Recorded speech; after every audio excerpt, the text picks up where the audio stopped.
Hello everyone. तो इस video में हम डिस्कस करेंगे CBSE class 10th Hindi B के ऑफिशियल सैम्पल पेपर 2021-22 में से ग्रामर के पोर्शन को।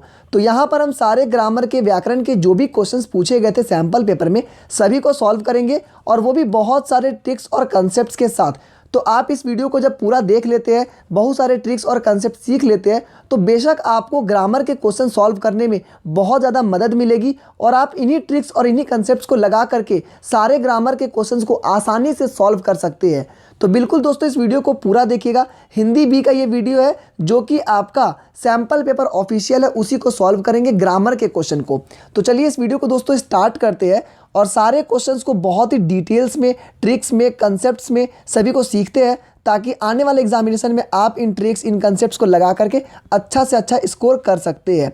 तो चलिए सबसे पहले हम लोग ग्रामर के पोर्शन में चलते हैं, और ये दोस्तों ऑफिशियल सैम्पल पेपर है, तो बिल्कुल आप लोगों को एक बार करना बहुत ज़रूरी है और अच्छे से समझना बहुत ज़रूरी है। देखिए यहाँ पर हम लोग पहुँच चुके हैं खंड ख, जो कि है व्यवहारिक व्याकरण। यहाँ पर अब आप लोगों का क्वेश्चंस पे आते हैं।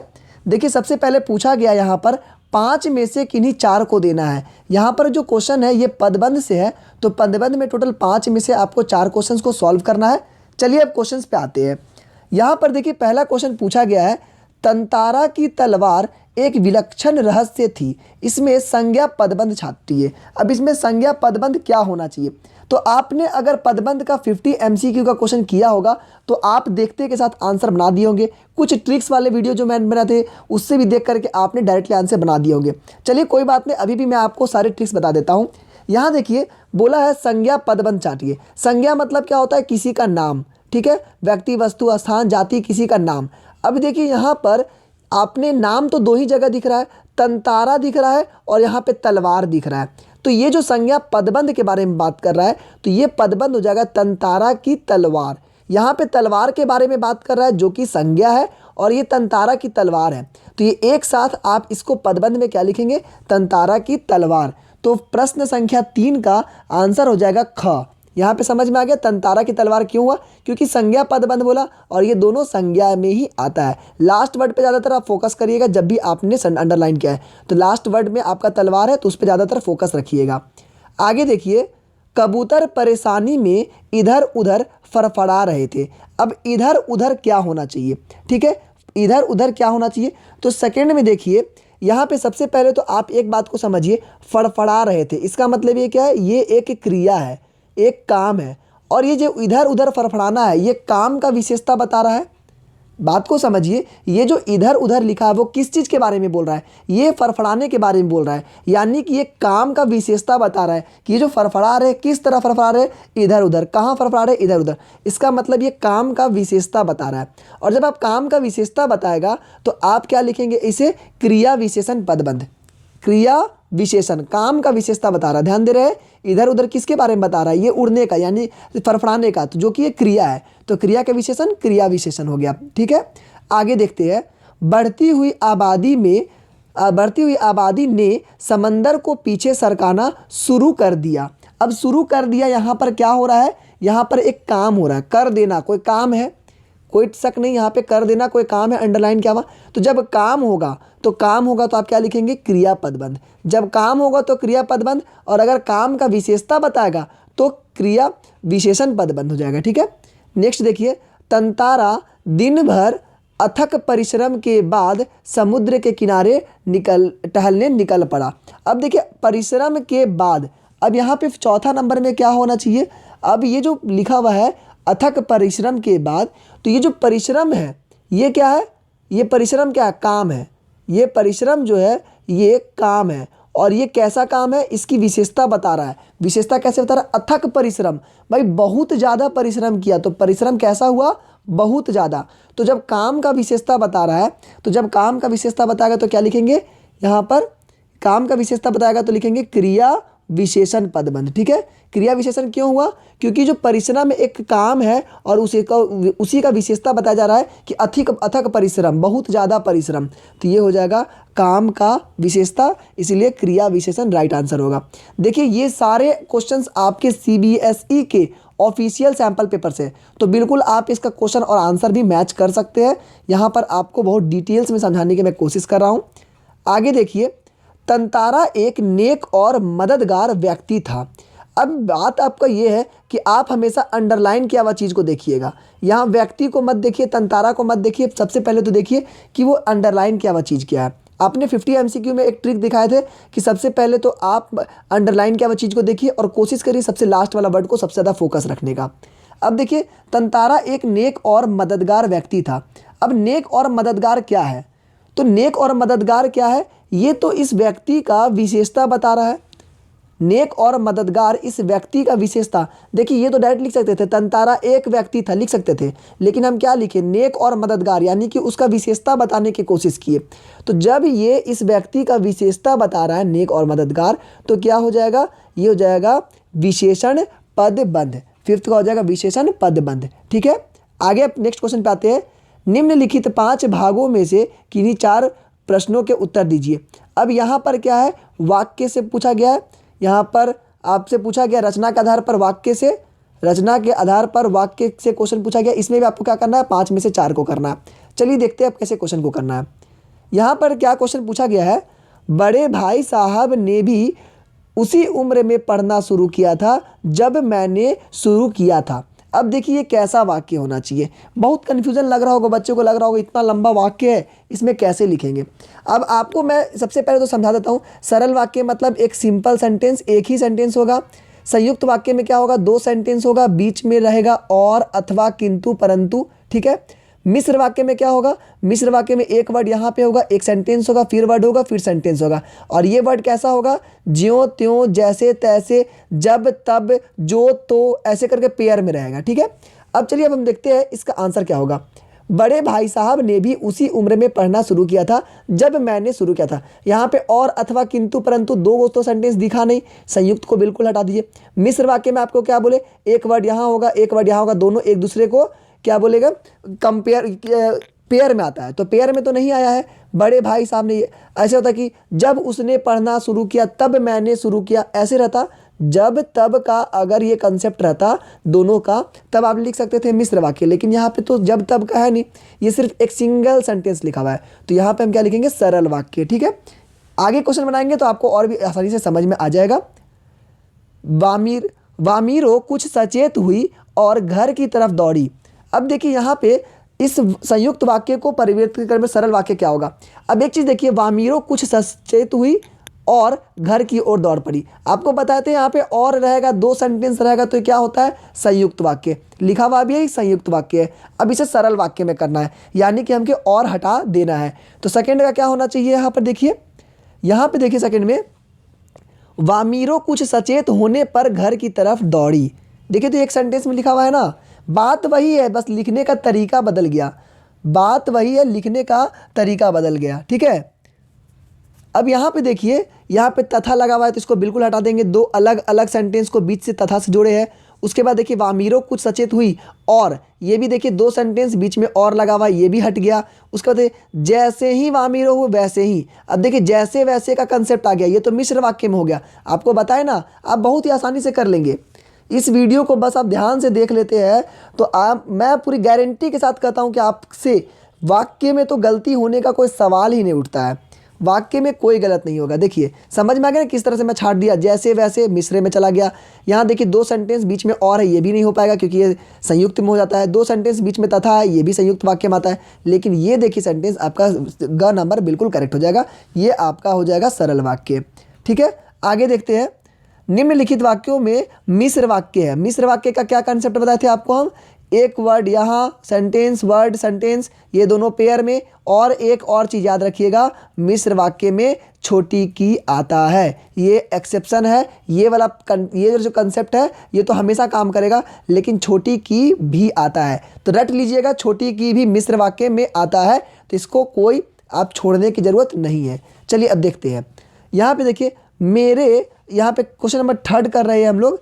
अब देखिए मेरे और भाई साहब के बीच अब केवल 1 दर्जे का अंतर और रह गया। ये तो भाई ऐसा बस सिंगल सेंटेंस लिखा हुआ है, तो ये तो होगा नहीं मिश्र वाक्य में। आखिर आदमी को कुछ तो अपनी पोजीशन का ख्याल रखना चाहिए। ये भी आपका सिंगल सेंटेंस में कुछ नहीं होगा। अब देखिए यहाँ पे, जब से माता जी ने प्रबंध अपने हाथ में लिया तब से घर में लक्ष्मी आ गई। अब देखिए, जब से एक सेंटेंस, तब अब एक सेंटेंस। देखिए, जब तब आया ना, जब से माता ने किया तब से घर में लक्ष्मी आई, तो जब तब वाला आ जाएगा तो ये बिल्कुल मिश्र वाक्य में हो जाएगा। आपने यहाँ पे बहुत ही अच्छा कंसेप्ट सीख लिया। तो यहाँ पर आपने बहुत ही अच्छा कंसेप्ट सीख लिया कि मिश्र वाक्य बिल्कुल करेक्ट हो जाएगा। आगे देखते हैं, सूर्य निकला और प्रकाश हो गया। देखिए, सूर्य निकला और प्रकाश हो गया, ये बीच में और लगा हुआ है। अब क्या, ये दो सेंटेंस बीच में और लगा हुआ है, ये क्या होना चाहिए, संयुक्त वाक्य। लेकिन आपको करना क्या है, अब इसे सरल में करना है। तो सरल मतलब कि एक सिंगल सेंटेंस में। कैसे करेंगे, फोर्थ में करेंगे, सूर्य निकलते ही प्रकाश हो गया। सूर्य निकलते ही प्रकाश हो गया। देखिए, आप इसको कैसे छाटेंगे, जैसे ही सूर्य निकला वैसे ही प्रकाश हो गया, ये तो आपका मिश्र वाक्य हो गया। उसके बाद देखिए, सूर्य निकलते ही प्रकाश हो गया, ये बिल्कुल राइट आंसर हो जाएगा। अब देखिए, इसमें भी जब सूर्य निकला तब प्रकाश हुआ, ये भी मिश्र वाक्य हो गया। सूर्य निकला अतएव प्रकाश हो गया, अतएव का मतलब और, तो ये तो आपका हो गया संयुक्त वाक्य में। तो इसका मतलब आपने देखा कि बहुत ही आसानी से वाक्य का सारा क्वेश्चन आपसे बन जा रहा है। ठीक है, तो ये ख नंबर बिल्कुल करेक्ट हो जाएगा। आगे देखिए, एक जमाना था कि लोग 8वां दर्जा पास करके नायाब तहसीलदार हो जाते थे। अब आपने देखा, एक जमाना था कि, अभी आपको बताए थे छोटी की मिश्र वाक्य में आता है। गलती बिल्कुल मत करिएगा, छोटी की मिश्र वाक्य में आता है। राइट आंसर आपका डायरेक्टली हो जाएगा मिश्र वाक्य, 5वां में, कोई इसमें सोचने की बात नहीं है। ठीक है, आई होप कि दोस्तों आपको ये सारे वीडियोस के सारे कंसेप्ट मजे लग रहे होंगे। अगर आपको सच में पसंद आ रहा होगा तो प्लीज़ लाइक कर दीजिए, चैनल को सब्सक्राइब करिए। आपके सपोर्ट से ही मैं आप लोगों के लिए बेस्ट से बेस्ट कंटेंट बनाने के लिए मोटिवेटेड होता हूं। तो आप लाइक, कमेंट, शेयर जरूर करिए, इससे मुझे मोटिवेशन मिलेगी और भी बेस्ट से बेस्ट कंटेंट बनाने के लिए। चलिए अब क्वेश्चन पे फिर आते हैं।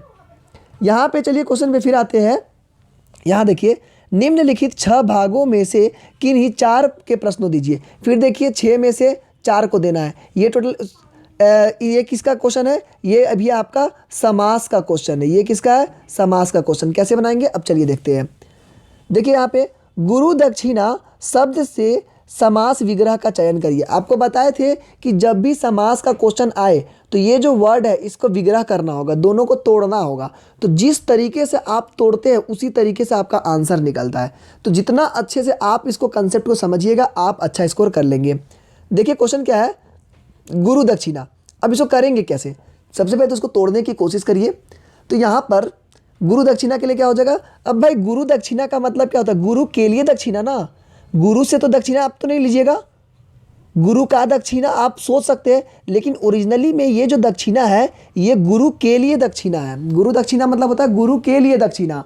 ठीक है, एक गुरु आपको कोई शिक्षा देता है तो उसके लिए कोई दक्षिणा होती है, तो उसे कहते हैं गुरु के लिए दक्षिणा। अब जब ये के लिए से जोड़े हैं तो अब हम क्या लिखेंगे, तत्पुरुष समास। दोस्तों, मैं भी आपको शिक्षा दे रहा हूं और मुझे बस गुरु दक्षिणा में कुछ नहीं चाहिए, आप लोगों का प्यार और आप लोगों का सपोर्ट चाहिए। आप लोग जब कमेंट्स में लिखते हैं कि आपको समझ में आ रहा है, कुछ डाउट्स है, वो मैं क्लियर करता हूं। यही मेरे लिए सबसे बड़ी बात है कि आप मुझे सपोर्ट कर रहे हैं और मुझ पर भरोसा रख करके आप अच्छे से अच्छे तैयारी कर रहे हैं। तो ये मेरे लिए गुरु दक्षिणा है दोस्तों। इसके लिए बहुत बहुत धन्यवाद आप लोगों को। बहुत ही कम समय में आप लोगों ने मुझे बहुत ही प्यार और बहुत ज़्यादा सपोर्ट दिया और मेरे काम को आप लोग बहुत अच्छा पसंद करते हैं। तो यहाँ देखिए, गुरु दक्षिणा का क्या हो जाएगा, गुरु के लिए दक्षिणा, है ना। अब जब भी ऐसे लिखेंगे गुरु के लिए दक्षिणा, फिर वन को गमन, तो इसको हम क्या बताए थे, तत्पुरुष समास। 50 MCQ का सीरीज है, उसको एक बार जरूर से जरूर देख लीजिएगा। समास का सारा कंसेप्ट आपका एक ही बार में क्लियर हो जाएगा। आगे देखिए, यथा समय। अब देखिए, यथा समय को क्या लिखेंगे, यथा अलग है, समय अलग है। अब देखिए, यथा अलग है, समय अलग है। आपको बताए थे यथा, आ, इस तरह से कोई भी वर्ड अगर जोड़ा हुआ है इसे हम क्या कहते हैं, अव्यय कहते हैं। क्या कहते हैं इसे हम लोग, अव्यय कहते हैं। यानी कि समय एक अलग वर्ड है, इसमें सिर्फ यथा लगा दिए।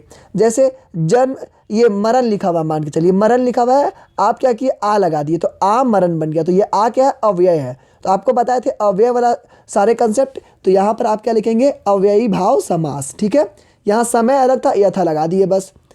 उसके बाद देखिए, अष्टाध्यायी शब्द के लिए समास विग्रह करिए। देखिए, अष्टाध्यायी, अष्टा का मतलब क्या होता है, 8। अष्टा का मतलब क्या होता है, 8। अब देखिए, अष्टाध्यायी, अध्यायी का मतलब क्या होता है? अध्याय। अध्याय मतलब समझते हैं चैप्टर्स, अध्याय मतलब चैप्टर्स। बहुत ध्यान से इसे कोशिश करिए कि कैसे करेंगे हम लोग। तो यहाँ पर देखिए अष्टाध्यायी का मतलब क्या हो जाएगा? 8 अध्यायों का समाहार। 8 अध्यायों का समाहार मतलब 8 अध्यायों का ग्रुप है। अष्टाध्यायी का मतलब होता है 8 अध्यायों का ग्रुप। और जब आप ऐसे लिखेंगे तो क्या लिखेंगे? द्विगु समास। देखिए एक और आपको मैं कंसेप्ट समझा देता हूँ, आप एकदम डायरेक्टली आंसर बना देंगे। समझना क्या है, जब भी आपको 1 2 3 4 5 6 ऐसे नंबर दिखे तो वो नंबर की वजह से ये द्विगु समास होता है। नंबर के वजह से द्विगु समास। जैसे कि मान के चलिए चौराहा लिखा हुआ है, चौराहा। अब ये 4 है तो क्या लिखेंगे? यहाँ 4 है तो लिखेंगे द्विगु, 4 राहों का समाहार यानी कि द्विगु, क्योंकि ये नंबर है। तिरंगा 3 रंगों का समाहार, तो 3 है तो वो ये द्विगु हो जाएगा। ठीक है, आगे देखिए। अच्छा अगर आप चाहते हैं तो मैं इसका कंसेप्ट अभी बता देता हूँ ताकि बच्चे जो बना रहे हैं उनको अच्छे से समझ में आते चले। अब ये भाव समझ बता दिए थे, तत्पुरुष बता दिए थे, द्विगु मतलब नंबर होता है, द्वंद्व में क्या होता है? और लगा हुआ रहता है। ठीक है, जैसे माता और पिता, माता और पिता। ठीक है, उसी तरह से रहेगा ये दिन रात, तो दिन और रात हो गया द्वंद्व समास। तत्पुरुष में बताए के लिए, को, में, ऐसे रहेगा। और बहुब्रीहि में क्या होता है? ये तीसरा पद को संकेत करता है, कोई नया चीज को संकेत करता है। जैसे मान के चलिए लिखा हुआ है त्रिलोचन, क्या लिखा हुआ है? त्रिलोचन। तो ये त्रिलोचन का मतलब क्या हुआ? त्रिलोचन का मतलब हुआ शंकर भगवान। तो भगवान शंकर के बारे में तीसरा चीज के बारे में बता रहा है, कोई नया चीज के बारे में, तो ये हो जाएगा आपका बहुब्रीहि समास। ठीक है, यहाँ तक तो कोई दिक्कत नहीं हो रहा होगा। चलिए आगे क्वेश्चन देखते हैं। आशा को लांघ कर गया होगा, समस्त पद है। आशा को लांघ कर गया होगा। आशा जो है उसको मतलब जो आपकी जो किसी जो कंसेप्ट होता है, जो आशा किसी चीज़ का जो आप इंतजार करते हैं, आशा जो है उसका, उसको लांघ कर गया होगा, उसको क्या लिखेंगे आप? उसको क्या लिखेंगे? तो फोर्थ का आपका हो जाएगा आशातीत। क्या होना चाहिए? आशातीत, मतलब कि यहाँ पर आशा को लांघ करके आगे भाग गया। ठीक है, आगे देखिए। सज्जन का समस्त पद क्या होने? सज्जन, सज्जन का क्या लिखते हैं? सज्जन का मतलब होता है सत्य जन, ऐसा व्यक्ति जो सत्य हो, जो अच्छा हो, तो सत्य जन। तो अब इसको लिखेंगे कैसे? 5वां में सत्य है जो जन, सत्य है जो जन, तो 5 का हो जाएगा ख। देखिए सत्य है जो जन, वो जन जो सत्य है, तो उसको क्या लिखेंगे? सत्य जन यानी कि सज्जन। सत्य है जो जन मतलब कि सज्जन। जैसे किसी में हम आपको बताए थे। अच्छा इसमें कौन सा समास होना चाहिए? यहाँ पर आपका कर्मधारय समास होना चाहिए। क्या होना चाहिए? कर्मधारय समास। अब इसमें आपको हम कुछ कंसेप्ट समझा देता है, तब क्या आपको अच्छे से समझ में आ जाएगा। देखिए सत्य है जो जन, जैसे कि पीताम्बर लिखा हुआ है, जैसे मान के चलिए पीताम्बर लिखा हुआ है तो आप क्या लिखेंगे? पीला है जो अंबर, नीलांबर, नीला है जो अंबर, है जो अंबर, है जो करके करेंगे ना, वो कर्मधारय समास होता है। ठीक है, तो सत्य है जो जन सज्जन, ये कर्मधारय समास हो गया। आगे देखिए। बाकायदा शब्द के लिए सही समास विग्रह करिए। बाकायदा, अब देखिए बाकायदा का मतलब क्या होना चाहिए? ठीक है, तो यहाँ पर देखिए बाकायदा का मतलब क्या होता है? एक तो देखिए कायदा अलग हो गया, बा अलग से लगाए, का अलग हो गया, सॉरी बा अलग हो गया, कायदा अलग हो गया। ठीक है, कायदा नहीं होता है जो काम को करने का तरीका, कायदा, तो कायदा में बा लगा दिए। तो अब तो आपने एक चीज़ तो समझ लिया होगा कि कायदा में आगे बा लगा दिए तो अव्ययी भाव समास ही होना चाहिए। तो ये तो तत्पुरुष तो बिल्कुल कट गया। आप देखिए एलिमिनेट करना सीख जाइएगा ना, तो आपने आधा आंसर तो डायरेक्ट निकल जाएगा। आपने बस एलिमिनेट करना है। ठीक है, अब देखिए बाकायदा यानी कि आप उसी के अनुसार किए, तो बाकायदा में कायदे के बिना तो होना नहीं चाहिए, ये भी हट गया। कायदे ही कायदे का तो कोई बात ही नहीं उठता है, तो राइट आंसर क्या हो जाएगा? कायदे के अनुसार। नहीं बोलते हैं बाकायदा मैंने सारा काम कर लिया। आपने बोला कि सर आप हिंदी का एक वीडियो अपलोड करिए, तो मैंने लिखा बाकायदा मैंने पहले से कर दिया, तो इसका मतलब क्या होगा? कायदे के अनुसार मैंने कर दिया। तो यहाँ पर आपने समझ लिया। चलिए अब आगे देखते हैं। यहाँ पर आपसे पूछा जाएगा 5 में से किन्हीं 4 प्रश्नों का उत्तर दीजिए। ये आपका पूछा जाएगा मुहावरे से। तो मुहावरे बहुत ही आसान पूछे जा रहे हैं, अच्छे से समझ लीजिएगा तो आप आसानी से स्कोर कर सकते हैं। अंधे के हाथ बटेर लगना। अब देखिए इसको समझेंगे कैसे? समझेंगे कैसे? अंधे के हाथ बटेर लगना मतलब कि एक तो ये अंधा है, अब अंधा है तो यहाँ पे उसके हाथ में बटेर लग गया, यानी कि उसके हाथ में खजाना लग गया, उसके हाथ में खजाना लग गया। तो अंधा जो व्यक्ति होता है उसके हाथ में खजाना लगना वो क्या होता है, वो तो एक तरह से भाग्यवश होता है। भाग्यवश ना मिल रहा है कि उसके भाग्य में था, तो वो अंधा होते हुए उसको खजाना मिल गया, यानी कि भाग्यवश उसको सब कुछ मिला है। तो फर्स्ट का आंसर क्या हो जाएगा यहाँ पर होगा भाग्यवश अच्छी वस्तु प्राप्त होना। यानी कि मान के चलिए आप काम धंधा करने रहे, अचानक से बहुत ही अच्छा आपका कुछ धन संपत्ति आ गया, कुछ अच्छा आपके साथ बीत गया, तो बहुत को ऐसे बोल सकते हैं कि अंधे के हाथ बटेर लग गया, यानी कि भाग्यवश इसको बहुत कुछ मिल गया, मेहनत कुछ करता है नहीं। आगे देखिए, सच्चे सूरवीर देश की रक्षा में प्राणों की डैश कर देते हैं। तो भाई सच्चे जो सूरवीर होते हैं वो प्राणों की क्या कर देते हैं, प्राणों की क्या कर देते हैं, प्राणों की जान लगा देते हैं, प्राणों की ताकत लगा देते हैं, प्राणों की सुरक्षा लगा देते हैं, कि भाई प्राणों की बाजी लगा देते हैं, प्राणों की बाजी लगा देते हैं। तो भाई जो पबजी लवर्स लोग हैं उनको तो पता होगा कि कभी कभी बंदे मारने के लिए अपने प्राणों की बाजी लगा दिया जाता है। तो पबजी लवर्स के लिए ये क्वेश्चन डायरेक्ट बन गया होगा, या फ्री फायर्स वाले लोग भी बना सकते हैं।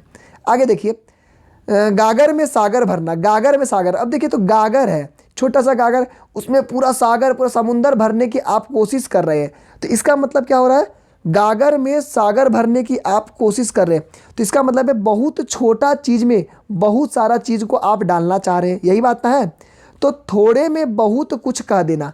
आपने गौर किया होगा दोस्तों कि मेरी वीडियोस बहुत छोटी होती है, तो मेरा उद्देश्य होता है कि मैं गागर में सागर भर दूं। जितना छोटा वीडियो में, जितना आसान शब्दों में आप लोगों को पूरे सागर के जो कंसेप्ट हो वहाँ डाल दूं। तो इसीलिए दोस्तों ये मेरे लिए भी ये कारगर हो सकता है कि आप कमेंट में बताइए क्या ये जो मुहावरा है, ये मुहावरा मेरे लिए कारगर है या नहीं, ये हमारे चैनल के लिए कारगर है कि नहीं। कि गागर में सागर भरना, हमारा कोशिश होता है कि छोटी सी चीज़ में, छोटी सी जो वीडियो है उसमें पूरे कंप्लीट नॉलेज को दे दे। तो अगर आपको लगता है कि गागर में सागर भरना हमारा चैनल के लिए बिल्कुल बेस्ट एक तरह से आपका लाइन रहेगा, तो कमेंट में ज़रूर बताइएगा। तो गागर में सागर भरना, छोटी चीज़ में सॉरी बार बार यहाँ ठीक हो जा रहा है, तो बहुत थोड़े में बहुत कुछ कह देना, ठीक है।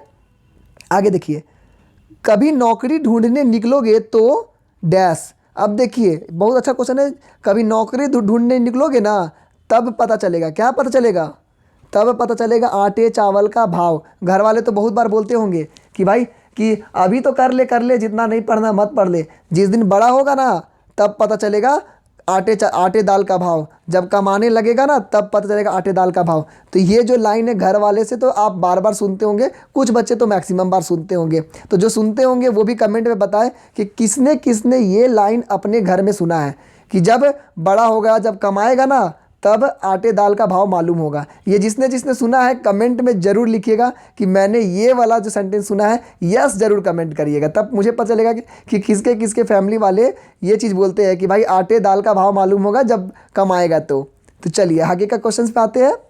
देखिए, विद्यालय के वार्षिकोत्सव में इतने अधिक काम थे कि उन्हें निपटाते निपटाते, अब देखिए वार्षिकोत्सव में बहुत काम था, उसे निपटाते निपटाते क्या हो गया, निपटाते निपटाते क्या हो जाना चाहिए, दांतों पसीना आ गया। क्या आ गया, दांतों पे पसीना।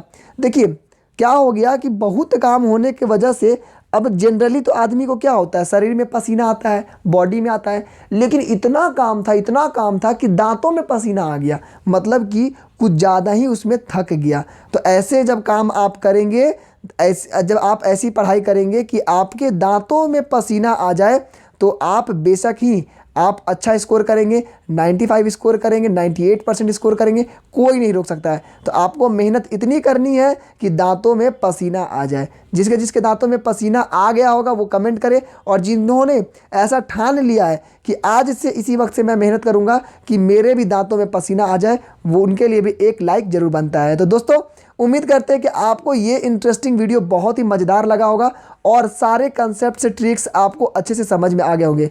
तो कमेंट में जरूर बताइएगा कि आज का वीडियो कैसा लगा। चैनल पर नए हैं तो चैनल को सब्सक्राइब करके बेल आइकन दबाइए। आपको इसी तरह के बेस्ट से बेस्ट कंटेंट दिलाने की मैं आपको गारंटी देता हूं, मैं आपको वादा करता हूं कि आपको ऐसे ऐसे बेहतरीन वीडियो प्रोवाइड करूंगा कि आप आसानी से सारे कंसेप्ट को सीख लें। आज के इस वीडियो में दोस्तों बस इतना ही। चैनल को सब्सक्राइब करके ही आगे आप इस वीडियो को क्लोज करिएगा। मैं उम्मीद करता हूं कि आपको ये वीडियो अच्छा लगा होगा। Thank you and have a nice day.